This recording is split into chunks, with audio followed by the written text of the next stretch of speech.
Hi, it's Jack, and this is the podcast version of this episode. If you want to read the words as they're being analysed, then if you're on Spotify, you can become a subscriber of this channel or head over to the YouTube channel. And on both platforms, you can also sign up to get exclusive episodes and early access to the regular weekly episodes too.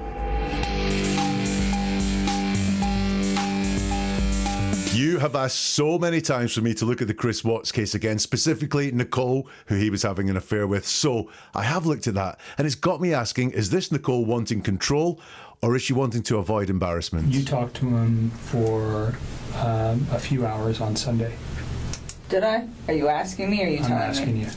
Oh, I was like, I don't even know. Someday, honestly, so wait a minute. That was Saturday. We're talking about Saturday. We're not talking about Sunday. What was her relationship with Chris like? Did she know what he planned to do, or was she even in some way involved in what happened? Well, let's look at her words. Is she straightforward and truthful, or is she evasive and controlling? Welcome to Never a Truer Word, where we look at the words that people choose to use to see if they're telling the truth, the whole truth, and nothing but the truth. What I do here is different from anywhere else because I strip away everything apart from the words that are said.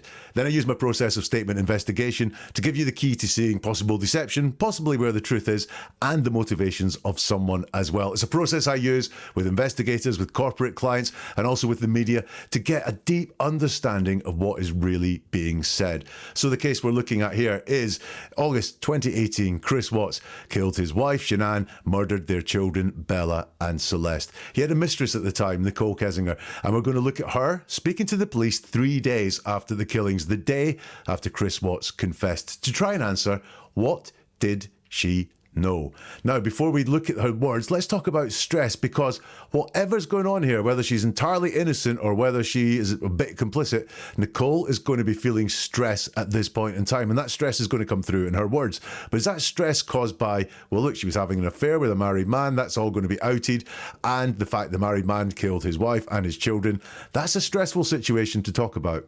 Or is that stress caused by guilt, of trying to appear innocent and having a story to sell, to appear that, yeah, I knew nothing about what was going on? That's a stressful thing as well. So she's going to demonstrate stress. She's going to demonstrate that there are things she wants to persuade us of. But is that coming from a point of view of knowledge, or is that coming from a point of view of complete innocence? Let's look at Nichol's words as she talks to the police. So I just want to know how you met him, where you met him, how long you guys were dating, and those kind of things initially. Okay. I think I met him sometime in June, probably early June. It might have been May. It was just talking at work. It was pretty casual. And he didn't have a wedding ring on his finger. And every time I talked to him, he didn't tell me that he was in a relationship. He didn't even mention his kids right away either. And then one day he told me that he had 2 kids. I was like, that's pretty cool. And started telling me about his kids. That sounded like a sarcastic comment. No, I thought it was kind of cute. I was like, oh, he's a dad. It was like right around Father's Day too. So whenever that is in June. Okay. Yeah. So I'm not good with holidays. He told me he had kids, and then it was Father's Day shortly after Okay. that. So that's what I do now. And I was like, I thought it was cute.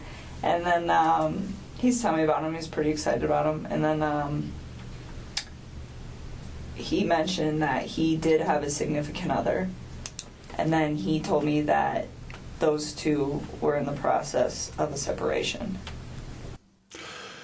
So it's back to first principles, really. I think it's the first real question that she was asked in this interview, and it's obviously one that's dead important about the relationship and how it started. The police guy says, so I just want to know how you met him, where you met him, how long you guys were dating, and those kind of things initially. Lots of questions wrapped up into one question there. So what does she say? She says, okay, I think I met him sometime in June, probably early June. It might have been May. It was just talking at work. Now, first thing there is we have okay. Now, this is a relationship that she was in at the time, and she goes, so that indicates to me she's thinking about the answer she wants to give. The answer is not something that's going to come snappily to her. She's thinking about the answer she wants to give. I already think there's potentially a little bit of image management going on here, where she's choosing her words carefully. That doesn't mean she's being dishonest. She might be choosing truthful words carefully, but the is an indication that she is choosing her words carefully. And then look at all the vagueness in this. I think I met him sometime in July. Sometime in June. Probably early June. It might have been May. So we've got loads of vagueness there. I think, sometime, probably, might have been. What's going on there? Is she trying to get across a casualness of this relationship? It wasn't that important. I don't really remember when it began. Is she just leaving herself open so that if they found out that the relationship started in May, she hasn't tied herself to June? If they find out it was June, she hasn't tied herself to May. It could be either of those things. However, I will lean towards the casualness because of the next thing she says. It was just talking at work. That word just is in there. Regular people will know that just is a word that gets me interested every time someone says it. And here I think she's trying to downplay the seriousness of the relationship and the phase where they were getting together. It was just talking at work. Well, look, we probably all talk to people at work all the time. We don't end up in a relationship with them, especially not a relationship with someone who's married just because we were talking at work. So that word just here, I think, is minimizing the interactions that were going on between them. She doesn't want to say we were flirting, we hit it off straight away, there was an amazing chemistry or anything like that. She's telling us it's just talking at work. So that's why I think there's some casualness that she wants to display here about the relationship. It weren't that serious, you know, I wasn't really involved with him. He was just someone that I was seeing, which is why I think I met him sometime in June, probably early June. It might have been May. It was just talking at work. And then she says it was pretty casual. So we have her really saying, look, if I haven't been casual enough already with Justin, might have been then, it probably was then. We have her saying explicitly, it was pretty casual. So she wants to get across, whether it's truthful or not, how casual this relationship was, how unserious this relationship was, although the word pretty belies her there. It was pretty casual. Not casual, it just wasn't casual, it was pretty casual, which leaves the door open for lots of non-casual behaviour in this relationship. If she just said it was casual, that would be straightforward. But no, she has to qualify it by saying it was pretty casual. She does another thinking again of what it is she wants to say. So this is image management here. Now, that does not mean she's guilty of involvement in this crime at all. It just means she's very sensitive about how this relationship is seen. And he didn't have a wedding ring on his finger. Now, that's very interesting because there was lots in the question. I want to know how you met him, where you met him, how long you guys were dating, those kind of things initially. She wasn't asked, did you know he was married? Were you aware he was married? But she wants to get that out. Again, obviously very important for her. And you can imagine, again, innocent or guilty, she was having an affair with someone. She was having an affair with a married guy. And therefore, she's going to be very sensitive to that. You know, there's going to be questions asked. There's going to be judgments made on her as well, for sure, when this story comes out. So she, I think, wants to get ahead of this and say, I didn't know he was married. Only she doesn't say that. She doesn't say, I didn't know he was married. She says he didn't have a wedding ring on his finger. She doesn't say explicitly that she did not know that Chris Watts was married. Interesting. She just states the symbolism. He didn't have a wedding ring on his finger. And every time I talked to him, he didn't tell me that he was in a relationship. That's interesting. It's like maybe better off saying, he hid from me the fact he was married. She doesn't say that. He lied to me and said he was single. None of that is there. It's every time I talked to him, he didn't tell me he was in a relationship. Now, we've heard more. We hear that he did say that he was in a relationship. So therefore, the phrase, literally as it stands, every time I talked to him, he didn't tell me he was in a relationship, is a lie. It's not true, because she goes on to say that one time when she talked to him, he did say he was in a relationship. So we've got deception going on here. Deception around the image of this relationship. He didn't even mention his kids right away either. Now, that word right away gets me interested because that suggests that he did mention his kids. Now, we know that there, but that is what's coming out in her language. He didn't even mention his kids right away either. She continues, so thinking about what she's going to say again. And then one day he told me that he had 2 kids. I was like, that's pretty cool. And so he told me about his kids. Now, we've got the and then we've got an and then. And then is a jump in time when someone talks. It means that they are skipping over some details, skipping over some events. Two reasons we could do that. One is for brevity. One is if we're telling a story that covers a long period of time, we don't want to talk about every interaction and every day in between and every event. So we want to jump over to the pertinent bit time we're going to talk about. Other times it can be used in deception to skip over something that we don't want to mention. So I had a cup of coffee and then went home, but I haven't mentioned the time that I robbed the bank in between, or assaulted someone in between there, or defrauded someone. So I had a cup of coffee and then I went home. Well, and then is that jump in time which can hide anything. So is there something being hidden here in that and then? Potentially. What was the instigator for him saying that he had 2 kids? Now, the ordering is very interesting here.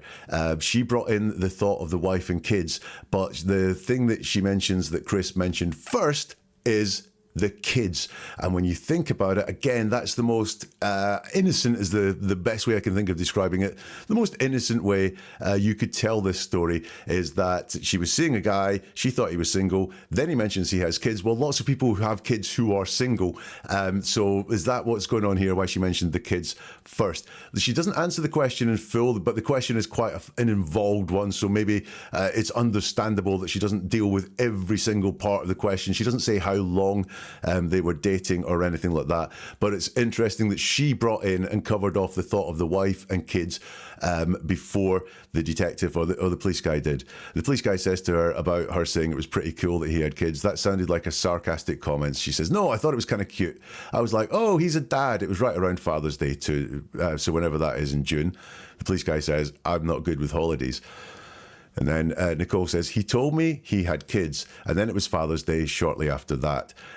So that's what I do know. And I was like, I thought it was cute. So she's mentioned cuteness around this first as well. And again, there's that sort of sweet element. If you met a single dad with kids, that is much less judgment, or you're much less able to be judged on that than meeting a married guy with kids. So that's what I do know, is what she tells us. She wasn't asked what she knows at all.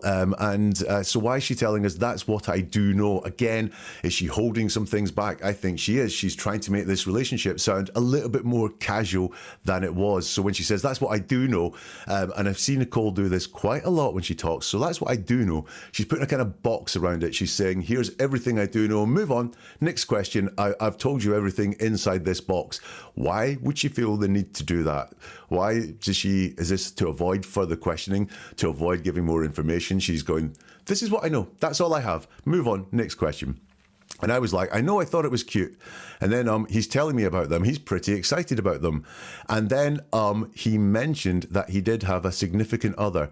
And he told me that those two were in the process of separation. So what do we have in that part? Well, we've got an and then again. So in her telling of this story, he mentioned the kids first, and then the significant other. I find that interesting because if you're forming a relationship with someone and they say they have kids, I think a very natural follow-up question is, what about the other parent of that kids? What about the mother? Is the mother still on the scene? Or what happens between you and the mother? Is the mother still around? All those sort of questions. Maybe that's what the and then hides. Maybe what she's doing is switching the order of this around and saying that the kids came first because that sounds innocent and joyful and playful. Oh, and by the way, there was a significant other as well. And then he mentioned that he did have a significant other, which again is a very casual thing. You know, I mentioned I was going on vacation next week, or I mentioned I had a really nice cup of coffee before I robbed the bank. It's a very casual thing. Again, so think about that. How does that go? So talking away one day and he goes, oh, by the way, I've got a significant other. That would be mentioning you've got a significant other. When you're forming a relationship, that has got to be quite a serious conversation. That's got to be something that is not just mentioned, but something that is dropped up. It's not a casual mention. Oh, by the way, got a significant other. It's something a little bit more formal than a mention. So she's downplaying what went on there, I believe. That he did have a significant other. Well, there's more downplaying. A significant other sounds like a little bit less worse than this guy that I was seeing was married, had a wife. It's a significant other. So she's downplaying Shanann there. And he told me that those two were in the process of a separation. I'm not saying this is a lie because of what's there, but you'll notice there, it's not, he said we were separated. It's not that we were living apart and going to get a divorce or anything like that. It was in the process of a separation, which is an indication that she knew that there was still very much a relationship going on there between Chris and Shanann. So in that very first part there, she is very sensitive to the fact that Chris Watts was married and had kids. She wants to get ahead of that and bring it out, but also make it sound kind of innocent. Oh, there was kids and they were dead cute. Oh, by the way, he mentioned he had a significant other. There's so much downplaying and casualness. It was just talking. And he mentioned this insignificant other. So there's a real downplaying of the relationship that Chris had with Shanann and his kids, and also a downplaying of the relationship that Nichol had with Chris. It was just talking. It was pretty casual, and the order there for me is pretty strange as well. So mentioning the kids first, and then the wife second. Look, I've had so many requests to look at Nichol, so I hope this is floating your boat. There is so much to this police interview. I think it's about 3.5 hours long, so we've only got time in this episode to look at a small part of it. Do let me know if you want more, because there is so much more from Nichol Kessinger. Let me know in the comments. I'll also be able to see the stats, the number of likes this episode gets, and the number of people that view the content or listen to the content. So if it gets enough interest, then we will absolutely do more Nichol Kessinger. In this episode, though, we still have a lot more Nichol to go. Let's listen to some more of her. Did he mention the children's name or his significant other's name? I didn't know his significant other's name for a while. And then I think he told me his kids' names pretty quick, but to be honest with you, on an exact date of when that happened, I don't know. So in May and June, first of all, where do you work? I work at Anadarko Petroleum Corporation. I'm contracted to Anadarko Petroleum Corporation. Okay, and you work out of an office setting where? In Platteville, Colorado. Okay. And Chris also works out of that location, per se? Yes. He's in the field, but he comes into the office with his team. So you work, what is your job responsibility? I do health, safety, and environment. Okay. So you work in the office and you take care of health safety for Anadarko is an oil and gas company, right? Yes. So you're doing health safety in the office and Chris works in the field? Yes. As what kind of job does he do? He's an operator, so I don't know like all of his daily duties, but he's a field operator, so he works with like the oil wells. So he goes out and does work on those, whatever Yes. That work might be. But he comes into the office frequent. In the mornings, his team meets in the mornings. They're not all in there every day. Some days some of them are in there, some days other ones are in there, but in the mornings, typically from like 6:15 to probably 7, somewhere around there. And is that where you met Chris? Yes. Okay. So can you just take us through kind of a little bit of the early part of how he courted you or you courted him? I don't know which one happened. How you guys got to know each other? I guess we just started talking. He actually, so part of my job is to manage the gas monitors that we have. So Anadarko requires all of their field personnel to carry like gas monitor sensors for toxic gases, and it's my job to control the inventory, any issues, anything like that. And we were having some pretty serious like equipment issues, and we had numerous amounts of people coming in my office one day, and he happened to be one of them. Right. So much in there. You may have noticed some common themes already coming through when Nichol talks. She is asked, did he mention the children's names or significant others' names? She says, I didn't know his significant other's name for a while. And then I think he told me his kid names pretty quick. But to be honest with you, on an exact date of when that happened, I don't know. You've probably seen some of those themes there. Again, a bit of a casualness with significant other. Now, it's very interesting. Often I excuse people using terms because it's in the question they were asked. So here, she is asked about significant other. So that reflects her answer. She's asked about significant other. She answers about significant other. But who mentioned significant other first? Nichol. So she's using her own, happily using her own casual language there. Now, it's a yes-no question. Did he mention the children's names or the significant others' names? Yeah, he did. No, he didn't. But she says, I didn't know the names for a while. And then he told me the names that are there. So she's again, it's this, I didn't know that for a while, and I want to lead with I didn't know, so that I can show the casualness of this relationship, the fact it was all no big deal. I didn't know his significant other's names for a while. And then, so we have a jump in time again, but that could be for brevity, or that could be to bring us up to speed with the time that the event happened. I think he told me the children's names pretty quick, but to be honest with you, on an exact date of when it happened, I don't know. You will see right here, she only answers about knowing the children's names. I didn't know his significant other's name for a while. She doesn't say what for a while is. I mean, what does that mean? For 20 minutes during an hour chat, or for 3 weeks during an 8-week dating period? She doesn't say what that is. It's just, I didn't know it for a while. And then I think he told me about the children's names pretty quick. So again, we've got this picture that she's painting that any conversation about Chrissy's family was children first. It was focused on the children, and that sounds a lot more virtuous than focusing on the person he was married to at the time. She then says, but to be honest with you, on an exact date of when that happened, I don't know. When someone tells you they are being honest, pay attention. Why are they flagging up that they are being honest at that time? Why do they feel the need to say, look, this is honesty here? Well, there's two reasons why that could happen. It could be that this is actual honesty, and everything else that they haven't flagged up as honest is a bit dubious. Or it could be that they just feel the need to flag up this is honest because what's coming next is a lie. But she says, to be honest with you, on the exact date of when that happened, I don't know. Now, I kind of believe that because she's going to tie that down, or she's trying to tie it down to an exact date. We don't often know the exact date things happened. Yeah, sure, we know birthdays, big life events or something like that. We know the exact date of them. But, when did you last fill your car up? Date? You might go, it was Tuesday, it was a month ago, whatever it is, but you don't know the exact date.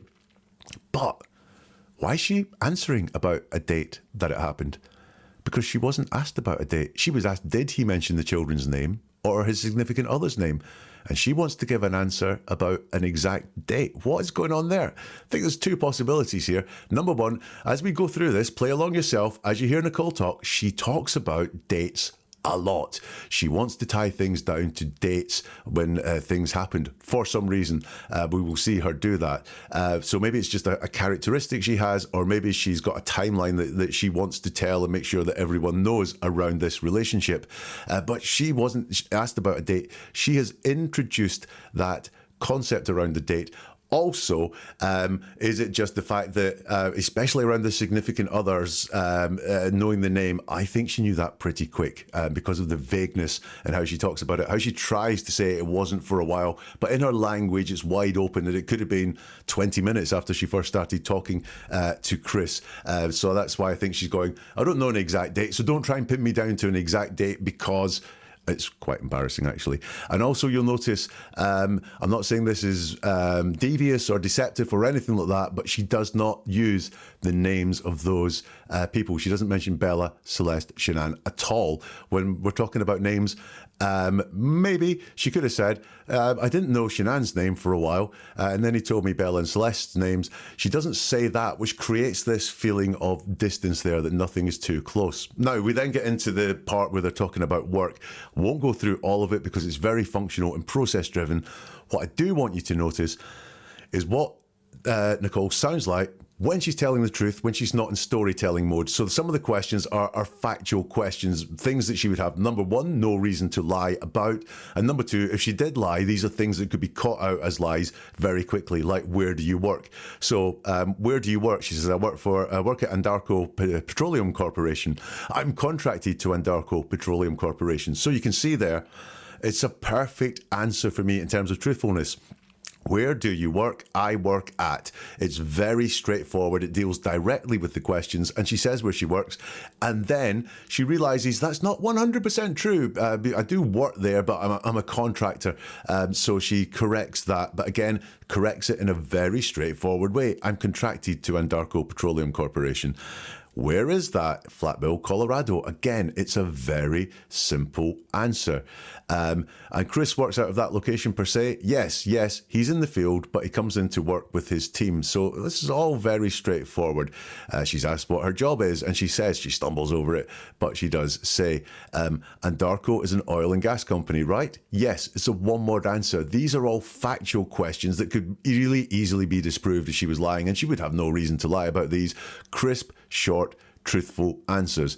And Chris works in the field. Yes. And what kind of job does he do? He's an operator. So I don't know. I believe that she doesn't know the exact job that he does, because I don't know is a very truthful phrase in general. Truthful people, or when people are being truthful, they don't mind saying, I don't know. So I don't know all of his daily duties, but he's a field operator. So he works with like the oil wells. And then we start to get away from that crisp answering in short, concise, factual answers. He comes into the office frequent. In the mornings, his team meets in the mornings. They're not in there every day. So you can hear me stutter as I read it because it doesn't flow as much as the other ones did. In the mornings, his team meets in the mornings. They're not all in there every day. You'll notice that she is asked, he comes into the office frequent, and she doesn't talk about what he does. She talks about his team. In the mornings, his team meets in the mornings. They're not in there every day. So instead of talking about what Chris does, she moves to what his team does. Why is that? Is it because Chris was in the office a little bit more, maybe hanging around her, making excuses to see her, making excuses to talk to her at work, but she doesn't want to say that, so she just talks about what the team do, or is it just a distancing thing? So, yeah, he's in there every day, but not him specifically. His whole team are in there.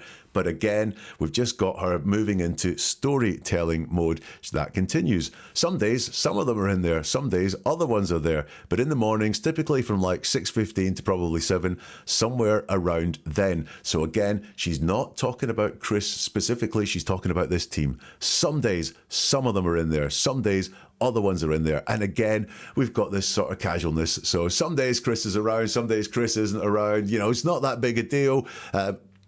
But then she knows the exact time that Chris and his team are in there, 6:15 to 7, somewhere around then. She's asked, and this is where you met Chris. Yes, again, really straightforward, crisp, short answer. So when she's giving these long answers, we can tell she's a bit more in storytelling, maybe persuasive, maybe deceptive mode. She's asked, so can you take us through the early part of how he courted you or you courted him? I don't know which one happened. I love the word courted. It's very quaint and old-fashioned. How you guys got to know each other. And here, it's not a very short, crisp answer. It's an so a signal that she is choosing her words carefully. I guess we just started talking, so we have this concept of them just talking. Again, that word just, always dig into it. Just started talking, and it's, I guess. Nicole, you were in a relationship with this guy. You were in quite a intense relationship, serious relationship with this guy. I guess we just started talking. You guessing how the relationship started? I think you know there. But again, we've got this casualness. I guess we just started talking. And then she says, he actually, and then she goes into this. So part of my job is to manage the gas monitors. I want to know what she was going to say. He actually, what? We don't know. I can't guess. But she was going to tell us something specific about Chris. And you'll notice that when she was asked a specific question about Chris at work, she talked about his team. And what she does here is pull right out of that he actually thought. She doesn't tell us what he actually did, and talks about her job with the gas monitors and the fact that all the personnel in the field had to have gas monitors. So again, she's gone to this team feeling and taken it all away from Chris. And we had numerous amounts of people coming in my office one day, and he happened to be one of them, just happened to be one of them. So again, it's very much like that mentioned. She just really wants to get across to the police, to us, that this relationship was quite casual. It just happened. And it was just talking. Well, that's not how relationships start. There must be more to it. Talking must have moved on to something else at one point, and she's not going there at all. She's hiding things there from us. So in that part there, real distancing from the wife and kids, and a kind of deception around when she found out their names. Again, I think deception about when she found out that Chris was married. We have so much stress on the casualness of the relationship and the casualness of the meeting, and the fact that, you know, lots of people were around there. It was all very normal. It was all very casual. She's certainly hiding something around here, and you can see her storytelling when she moves from crisp, clear, direct answers to those factual questions, and when she's a lot more verbose and she's using a lot more hedging words like I guess, and downplaying words like happened, and so on. Let's get some more from Nichol talking to the police. And we were having some pretty serious equipment issues, and we had numerous amounts of people coming in my office one day, and he happened to be one of them. And I'd seen him before. They meet in the lunchroom, and that's where I go put my lunch in the fridge. So I'd seen him, but I didn't ever talk to him. So that day we just started talking, and then every time I saw him in the hallway after that, and it was always hit or miss. It wasn't an everyday thing. It was just when I saw him, we just started talking, and we just kind of had a lot in common and just hit it off. So we'd always have pretty good conversations, and then I don't know. One day he told me that he had kids and started talking about his kids, and then mentioned, yes, that I have a wife, but we're getting separated. I said, okay. And When do you think that was? When he said all that? So specifically when he told you he was getting separated from his wife, was that within the first couple of weeks that you knew him, or was that later on? You said you met him around May or June. Yeah, it was still in June. Okay. It would have been before Father's Day. So, interesting one here, because do you remember in the last clip we watched, how did you get to know each other? And she said, I guess we just started talking. That changes a little bit in the answer that we get there. She says, I'd seen him before, they meet in the lunchroom. So again, it's the team was all there. There was nothing special about Chris. I'm wondering if one of them searched the other person out for some reason. And that's why she's gone to the team were all there. She wants to avoid talking about this one-on-one thing. That's where I go to put my lunch in the fridge. Thanks for the update, Nichol. Nothing more important than knowing where your lunch was. So I'd seen him, but I didn't ever talk to him. So that day we just started talking. So now she is saying that they did start talking. So it was, I guess we started talking. Then she's a lot more direct. We started talking. Let's dive through this. I'd seen him, but I didn't ever talk to him. So was she aware of him? Did she search him out? And this could be, again, she just thought, hey, there's a attractive guy, or there's someone I'd like to do something with, or whatever, and sort of searched him out, started flirting with him or something like that. Again, if she didn't know he was married, nothing wrong in that. Maybe she should have checked first. But anyway, that day we just started talking. Now that day, does that refer to the equipment monitoring? She's not very specific about that. She has mentioned this equipment issues, and lots of people. One day there were lots of people in her office. Is that the day she's talking about, or is she being more specific about that day, the day that she hooked up with Chris? It's quite memorable in her. We have lots of justs in this answer. We just started talking. Hey, it's so casual. It's just talking. Always pay attention to the word just.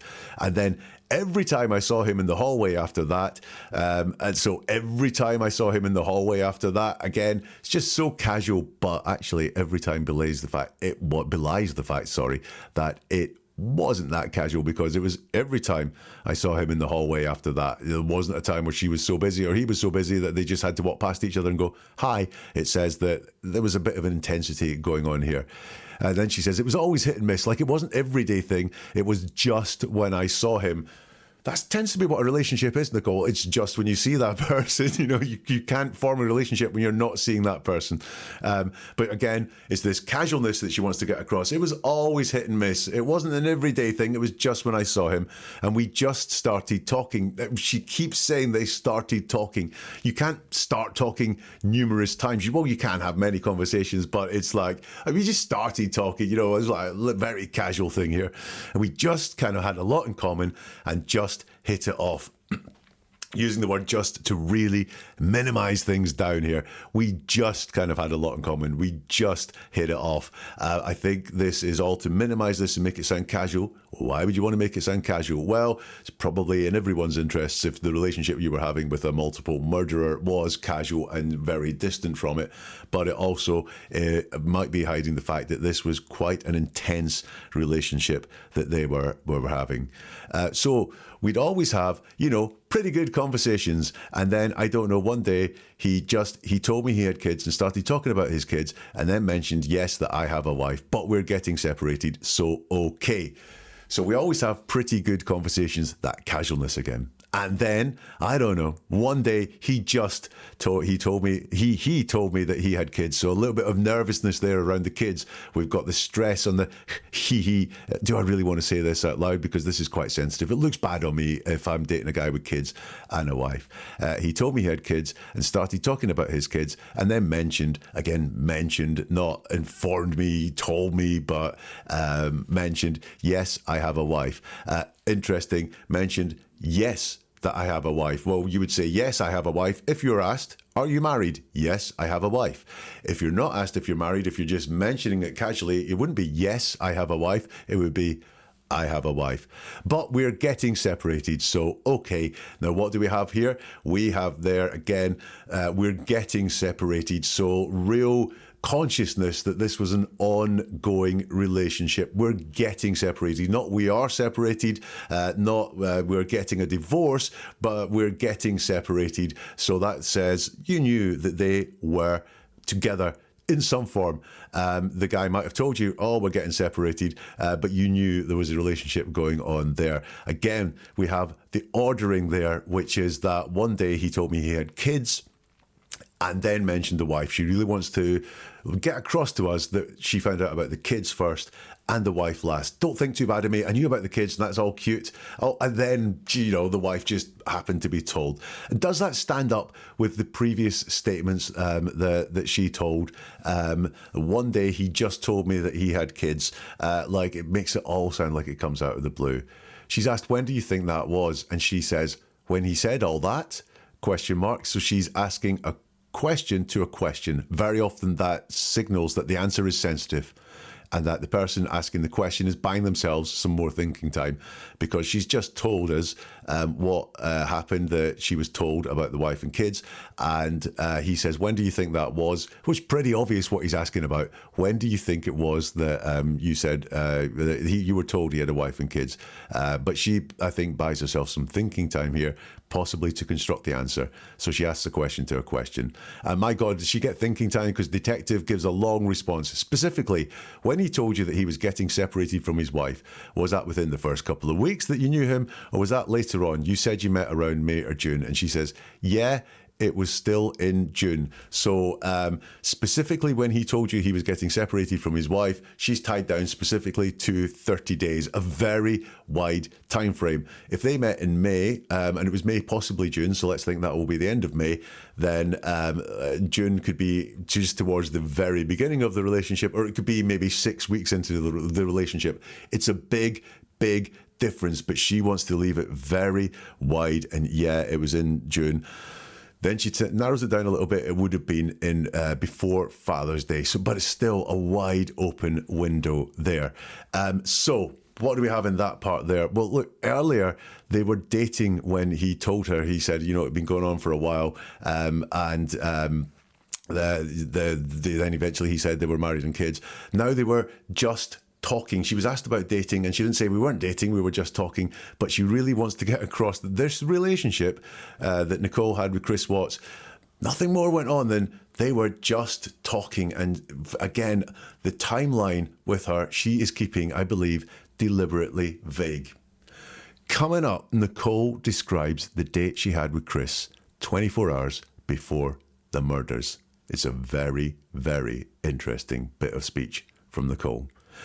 Do you ever feel like you're not being told the full story? I feel it here with Nichol around this whole relationship thing. And this is happening to us all the time. People are not being 100% fully honest with us. But I'm here to give you the key to seeing deeper, because this is about hearing the world with new ears. And I'm on a mission to share this with as many people as possible.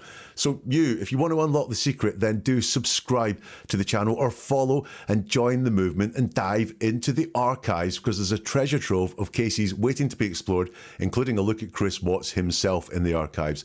And do you know someone who needs this, someone who deserves to hear the truth? Then hit the like button. Share this, recommend it, pass it on, because every single click, every like, every share fuels the fire. It allows me to dig deeper and analyse further and bring this life-changing skill to more people. I had a message this week from someone who said, the things I've learned through all the analyses I've heard from you, after taking notes, hearing you repeat key tells, etc., it really came in handy yesterday during a serious situation I was in. I don't believe I would have detected the deceptions if it weren't for your teachings. So thank you. I'm very grateful that you share this important skill. That is the sort of thing you could be giving to someone else, which is a great thing to give to someone, by clicking the like button, by sharing this and recommending this to other people. So do please pass this on. Right, let's go back to Nichol now. And she's just handed her phone over to the police and they ask her, well, look, is there anything else we should know about? Okay. Is there anything else you know of that could help us with this that is not on this sheet? As far as like data, That's on your phone? no. I mean, everything we did was like text and talk, pretty much.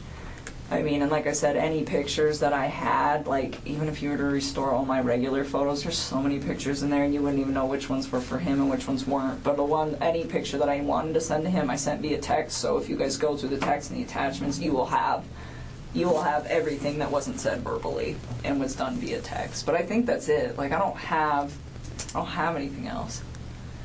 As far as like no Facebook, no Instagram, no Twitter, no LinkedIn, like none of it.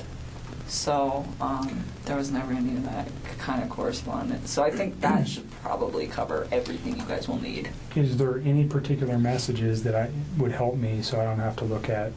Because whatever's on your phone, I don't know how long we're going to get back to, but let's say is there a particular date or time or message that stands out to you that would be relative to, specifically to the investigation into this case, that might assist me in understanding why something like this could have occurred?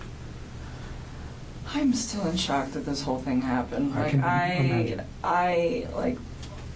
That's why I gave him the benefit of the doubt for the first day, because I was just like, no way. Like, I didn't even think about that. I mean, murder was not on the top of my mind when somebody doesn't come home for an evening, especially if they just, like, had some sort of, like, heated conversation. It's like, okay, you guys are separating, you have a heated conversation, you leave for a night. Like, I didn't even think this guy killed his wife. I mean, that like, murder is on something on the top of my mind when I call one of my friends for 3 or 4 hours and she doesn't answer the phone. Like, that doesn't even process to me as like a real thing that is a possibility at that point.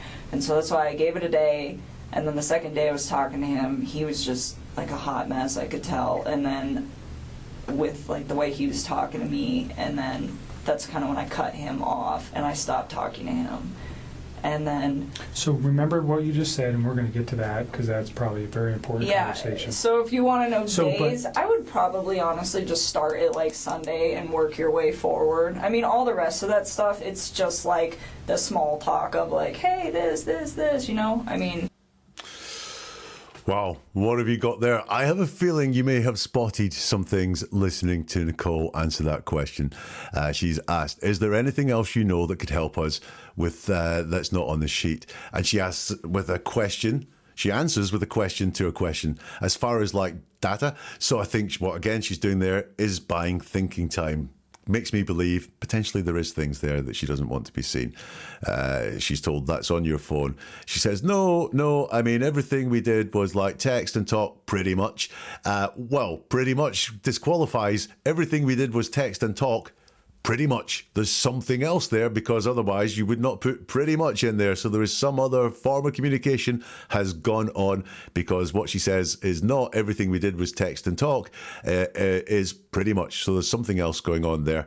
And then she says, I mean, and like I said, any pictures that I had, like even if they were to restore all my regular photos, there's so many pictures in there, you wouldn't know, you wouldn't even know which ones were for him and which ones weren't. So once again, I get the impression that Nichol is trying to narrow down what the police are going to look at and discover on her phone. Again, look, if you're an adult, then just have a think about what, especially at the beginning of a relationship, what kind of pictures are sent there to someone. Yeah, I'm so naive. The first time I did this, I thought of pictures of nature and great things that we spotted, and here's the sun in the sky or the moon in the sky. It's probably a little bit more that went on around pictures. And was she seeing other people? I get the impression she might have been seeing other people at the time, because she's saying you wouldn't know which pictures were for him and which ones weren't. Was she seeing other people?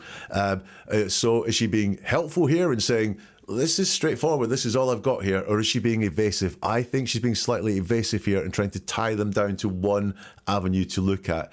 Any picture that I wanted to send to him, I sent via text. So if you guys go through the text and the attachments, you will have everything that wasn't said verbally and was done via text. But I think that's it. So again, we've got her narrowing down their focus. Just look at the text. Just look at the photos that I've sent to him on text. Don't go looking through my other photos. Just look at the photos that are in my sent text messages. And she says, but I think that's it. So that goes again with the we just text and talked pretty much, and then I think that's it, which leaves the room open for, in her own words, much more to be possible and to be present. I think that is it. So she's trying to narrow down what they look at. I think a lot more went on. It could be that she was seeing other people at the same time as she was seeing Chris. I don't know. Very sensitive to the photos, as I've explained.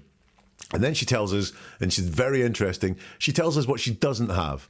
I don't have anything else, as like no Facebook, no Instagram, no Twitter, no LinkedIn, like none of it. So there never was any of that type of correspondence.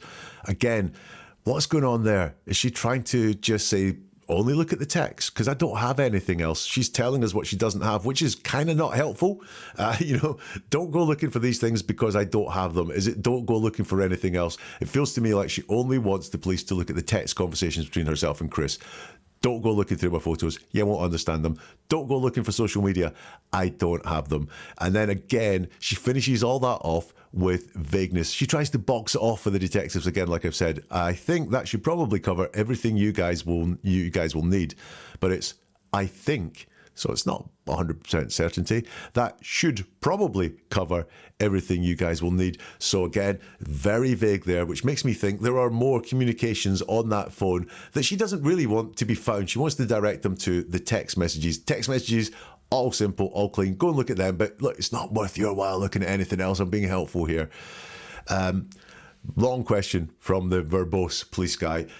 Is there any particular messages that would help me so I don't have to look at, because whatever's on your phone, I don't know how long we're going to get back to, but let's say is there a particular date or time or message that stands out to you that would be relative to, specifically to the investigation into this case, that might assist me in understanding why something like this could have occurred?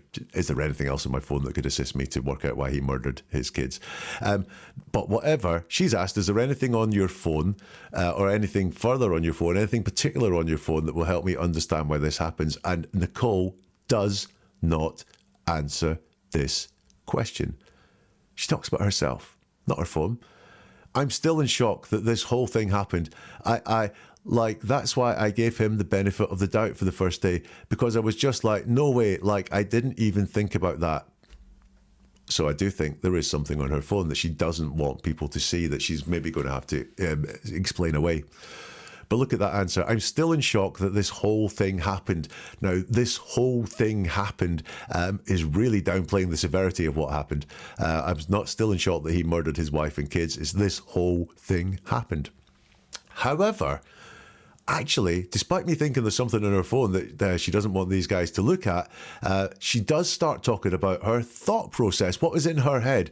I gave him the benefit of the doubt for the first day because I was just like, no way, like I didn't even think about that. She's letting us in on her thought process, something that truthful people are more likely to do than deceptive people, letting you in on the thought process of a truthful person. If you're being truthful, you don't mind sharing your thoughts. You don't mind letting people know what's going on inside your head. If you're being deceptive, what is going on inside your head is closed off. You do not want anyone knowing what's going on inside your head when you're being deceptive. So you avoid the danger of trying to pretend what was going on inside your head by not talking about what was going on inside your head. In general, I'm not saying whenever someone shares their thinking with you, it must be truthful, but she is sharing her thinking there. And then she says, I mean, murder was not top of my mind when somebody doesn't come home for an evening. I've got some reassuring things there. She's talking about murder now. Remember, it was this whole thing happened before, which I said was downplaying. Well, now she's talking about murder. She's not taking anything away. She's not downplaying the severity of the crime or the incident that has happened at all. She is calling it murder. So I feel more reassured by that that she is not hiding away from it. And we've seen her hiding away, and we've seen her downplaying a whole load of things. We've seen she can do that in her language, but here she calls it murder.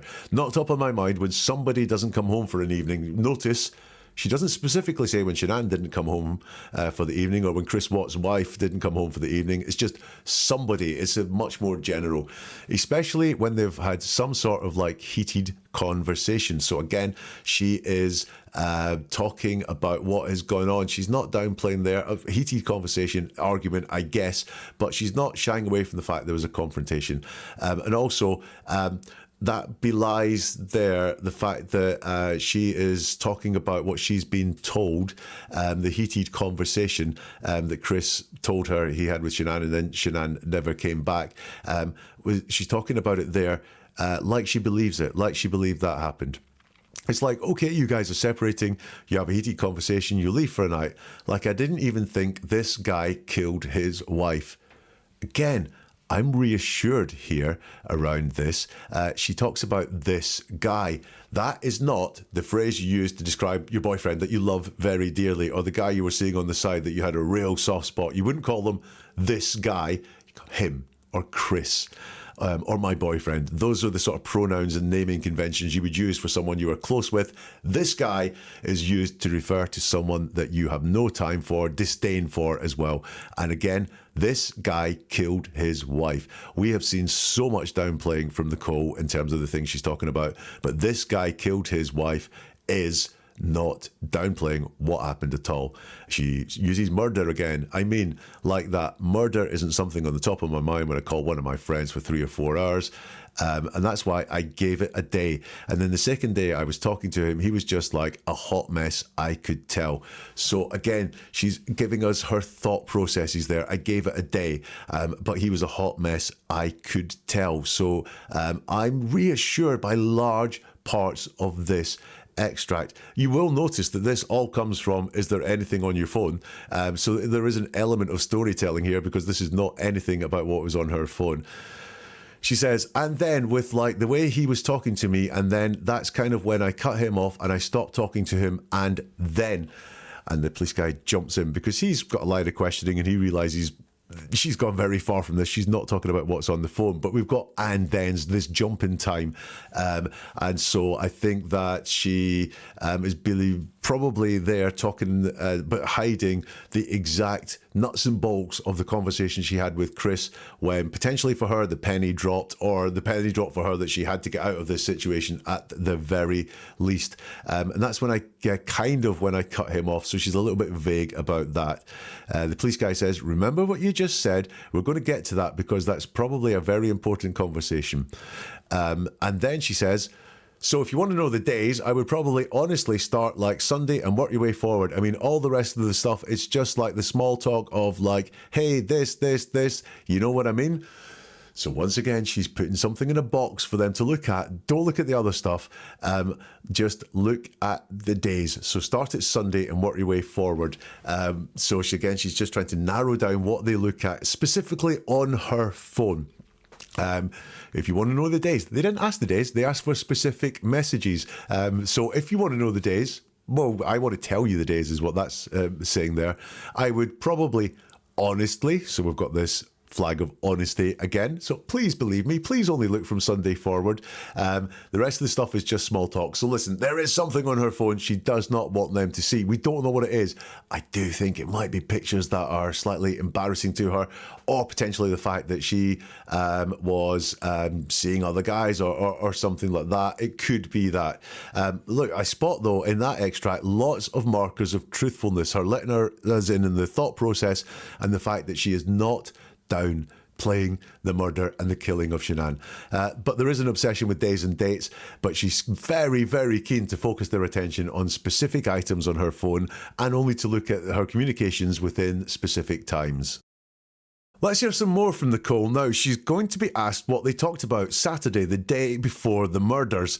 What did they talk about at that date? Listen and try and answer the question. Saturday, during your dinner, what kind of conversation did you guys have? I don't even remember.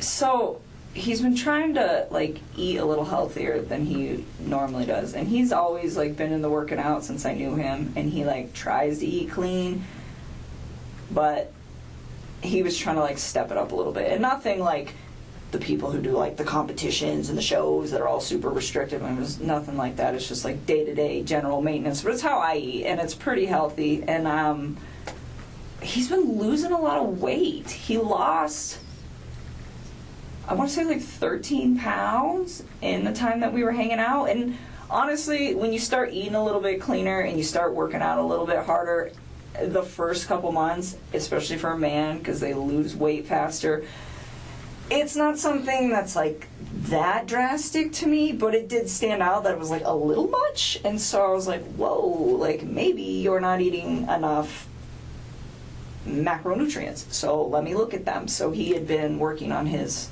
MyFitnessPal app and like programming like all the stuff he eats, and I just started going through them, and I was like trying to figure out like where his ratios were. And we actually spent a lot of time doing that because he'd asked me to do it for him. Because I just was at the point where I was like, if his weight loss slows down in a few weeks, he'll be fine. And if it doesn't, then his macros are a little off. It's not like that big of a deal like in the workout community. This is like a very normal thing. But Did you have any other outside concerns? Me neither. Not a clue what they spoke about at that dinner.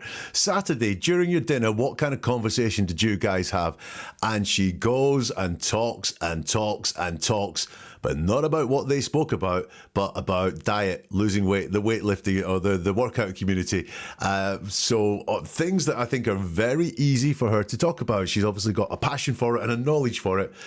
Very comfortable for her to talk about it. It can take the stress away here.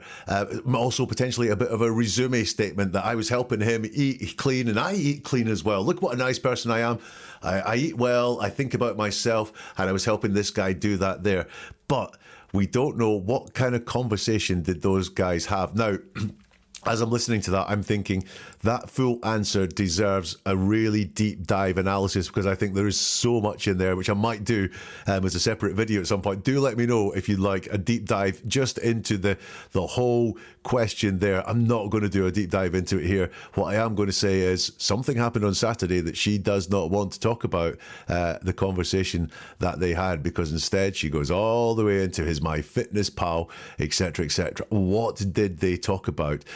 What she finishes up saying there is, and we actually spent a lot of time doing that because he'd asked me to do it for him. A lot of time doing that, not talking about that, doing that. She does not talk about what they spoke about at all, but we spent a lot of time doing that, not all the time doing that, not that's exactly what we did on Saturday. We spent a lot of time doing that, i.e. time to do other things that she is not sharing with us. So she is avoiding talking about what they spoke about on Saturday night. Why is that? Why is she avoiding that? And also the resume statement of she's in her comfort zone talking about things that she's very comfortable in. You can see it flows a hell of a lot better. I understood all of it, but it's not very relevant to what she talked about the night with the guy, Chris Watts, the night before he murdered his wife and kids there. Why is she doing that? Look, we heard the question come on there from the detective. Let's listen to her answer to that. But Did you have any other outside concerns, like potential drug use, alcohol use, any of that stuff that led you to go, oh, he's lost an extreme amount of weight in such a short period of time? No, and I wouldn't call it extreme. It was just like, it was a lot. But I mean, when I first started working out, I dropped like 12 pounds in 2 weeks when I first started like hitting it hard with the diet. So the fact that he lost like that much weight, it wasn't, like I said, it was not a surprising amount. I just didn't want it to be like a sustained amount. But no, I didn't think anything weird of it, just because of like how interknitted I am with the like workout community, and I know like this is possible. But it just, the thing that concerned me about it, I guess, and it wasn't even concerned, but the thing that like kind of red lighted me like, hey, this might be carrying on, is the fact that his macros were like pretty dialed in. Like I had wrote them and he like didn't stay exactly on them, but his calorie intake was about where it needed to be, my experience anyways, for like what he was trying to achieve. And so I don't know, he didn't seem to have a problem with it. He liked where he was at with all of that. So that was your main conversation Saturday? That was like a big chunk while we were there, is like us actually going through, because I was like going through each item like, why are your ratios off? Do you know where his kids or wife were that night? On Saturday? Yeah, his kid. Well, you know his kids are with the babysitter. Do you know where his wife is? She's in Arizona. Okay. How do you know that? Because he told me. Okay. Do you know what she's doing there? I think she's on a business trip. He didn't even tell me right away. He actually told me, I think, like on Saturday or something. It might have been like Friday or something. I honestly don't remember. I just remember I was like really surprised where he's like, hey, like, I'm going to try to get a babysitter if you want to hang out or something like that. And I was like, why do you need a babysitter? Like, your wife's home. He's like, no, she's out of town. I was like, oh. Okay. Is there much conversation regarding that, her on being on a trip, or the children on during those conversations? Not really. I just asked him what time she was coming home on Sunday, and he just said really late. Okay. And that was it. I mean, there's nothing really to talk about with that. Okay. Listen, if me and the team have to listen to Nichol waffle on, then I'm afraid you guys do too. Don't worry, I'm not going to recap all of it. You ain't going to find out about his ratios. What I am going to talk about is what is pertinent inside that answer. Did you have any other outside concerns, she's asked, like potential drug use, alcohol use, any of that stuff that led you to go, hey, he's lost an extreme amount of weight in such a short period in time? Great question from the detective. And her first word in her response is no. That is what we expect. It's a yes/no question. Did you have any other outside concerns? No, I didn't. So she answers that question truthfully, no. And then, boom, she's back on the off-ramp of diet and nutrients and macronutrients and so on. And she talks for a long time about that. Look, I believe she didn't think he was on drugs or abusing alcohol, because she said no straight away. Great tip there. If a question is did you, would you, whatever, if there's a yes, no at the beginning of the answer or very near the beginning of the answer, you're getting an honest response. But we're getting a response here that waffles on and on and on and on about the workout community and so on and so on and so on. Man, the detective feels this because he kind of interrupts and goes, so was that your main conversation Saturday? And she says, that was like a big chunk while we were there. Is like actually going through this, because I was going through each line, and she again just wants to go to this place where she's really comfortable talking about diet, nutrients, workouts, etc., etc. But the beginning of the answer is instructive. That was your main conversation on Saturday. That was like a big chunk while we were there. Now, how qualified is that? Was that your main conversation on Saturday? Yes, it was. No, that's not what she says. She says that was like a big chunk. So down to her own definition of what big chunk is. Did it last for 2 minutes? And that's a big chunk of a conversation for you. Did it last for 2 hours? That could also be a big chunk. We don't know what big chunk means here, but it was like a big chunk. And while we were there, now I don't know where there is, but again, it's just qualified. So if there was an evening on Saturday and they were there for part of that evening, then it was only a big chunk and while they were there. So really what she is saying here is, we spoke about a hell of a lot more, but hey, guys, I have given you line after line after line after line of answer to what it was we spoke about. You just learned about his diet and his weight loss. The detective says, do you know where his kids or wife were that night? And she says, on Saturday. Once more, it's a question to a question. So she's been taken out of her comfort zone here. She thought she could talk for hours, and I bet she could talk for hours about this. But the detective is bringing her back to the more pertinent points. I mean, how sensitive must it be? Because what we're doing here is there's an investigation into the murder of a woman and 2 children, and she thinks this large waffle about weight loss, the workout community, how men lose weight faster than women is appropriate here. Instead of getting to the crux of the matter and helping the police find out what happened, why it happened. Do you know where his wife or kids were that night? On Saturday, she says, buying thinking time.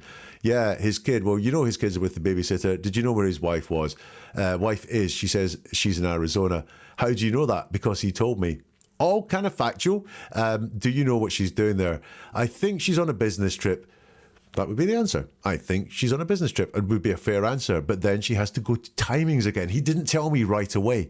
He actually told me, I think, like on Saturday or something. So what we got there, he didn't tell me right away. This is a phrase that she's used quite a lot, that he didn't tell me right away. He didn't tell me about the kids right away. He didn't tell me he had a wife right away. He didn't tell me she was on a business trip right away. What is going on there? Is it the fact that actually she's really worked out that this guy's a liar, and that he's like lied to her and tells things at his own convenience? Or is it just her giving some sort of deniability? I didn't even know she was away. He didn't tell me right away.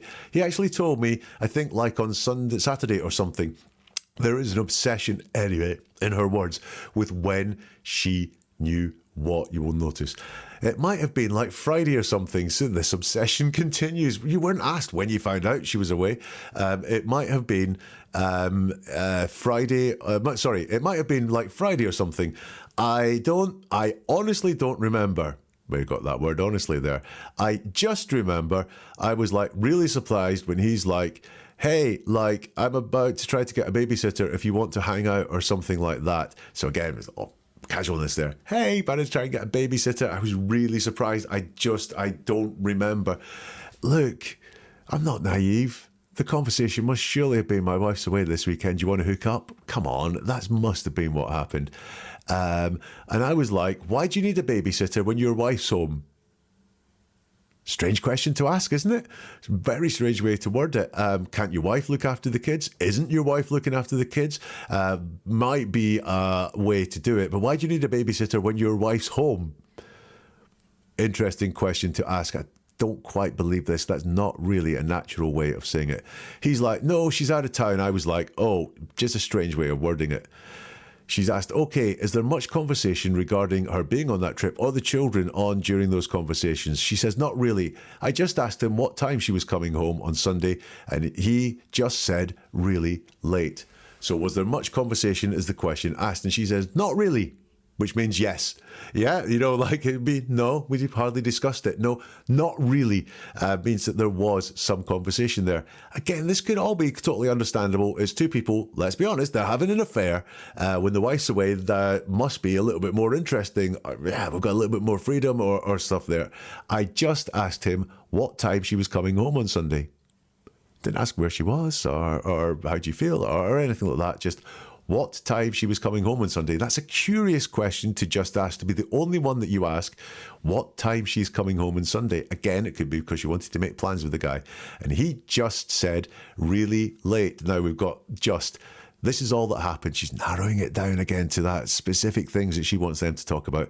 I just asked him what time she was coming home. He just said really late. And that was it. I mean, there's nothing really to talk about with that. Once more, Nicole's sticking it all in a little box, wrapping it up and giving it to the detectives as a present. But this is all you need to look at. The other stuff, the stuff that's outside this little box, please don't go and look at that. So that's the first part of looking at what Nicole has to say. What I wanted to do was have a look at what was missing, because often what is missing when someone talks is very instructive about how they feel or what they're hiding or so on. What is missing here for me from Nicole, any emotions, and I find that quite strange. The emotions must be going on quite a lot here when you find out or supposedly found out, that the guy you've been dating has murdered his wife and kids, I would expect to see maybe a bit more anger, revulsion at the act, feeling of betrayal that has happened, or an upset that your life has been derailed through someone else's actions that are no fault of yours. But there is none of that. And while she did talk about murder and killing and how shocking it was, she didn't show any empathy for the victims. Nothing about those poor kids, that poor woman, or anything like that. Empathy and emotion really missing from at least what we've seen there of a 3.5-hour police interview. So what have I got so far from Nichol? Well, listen, I do think she wants to paint the picture of an innocent platonic relationship, and that's natural. That is what anyone who's been caught having an affair really would want to do, is turn that down. I don't know why, but she really is obsessed with getting across what she knew when. I don't know why, but I can guess why, is because she knew a lot more, and she knew it a lot earlier. She was much more aware of things going on. She's really happy when she's talking about non-stressful things, and non-stressful things do not involve Chris. So she's really happy talking about gas meters or gas monitors, really happy talking about diets and workout regimes and so on. She really is trying to ensure what the police focus on and boxing it off, like I said, and giving it there. But she's not being truthful about the conversation that happened that Saturday before the murders. So should I do more? Should I do more in Nichol? I've got a feeling I really want to, because there is so much more to this police interview, because she talks about the murders and the communications that she had with Chris Watts after the murders. So I really do think we should do another episode on it. For example, now you've seen a bit more of Nichol, you could read a lot more into this, couldn't you? You talked to him for a few hours on Sunday. Did I? Are you asking me or are you telling me? I'm asking you. Oh, I was like, I don't even know. Someday, honestly, so wait a minute. That was Saturday. We're talking about Saturday. We're not talking about Sunday. Yeah. So listen, what do you think? Do let me know in the comments. And don't forget to check out neveratruerword.com. There you can find a lot more podcasts or videos, including a look at Chris Watts pretending to be the grieving and sort of confused husband when he knew well what had happened. That's neveratruerword.com. And we'll see you soon for something new from Never a Truer Word.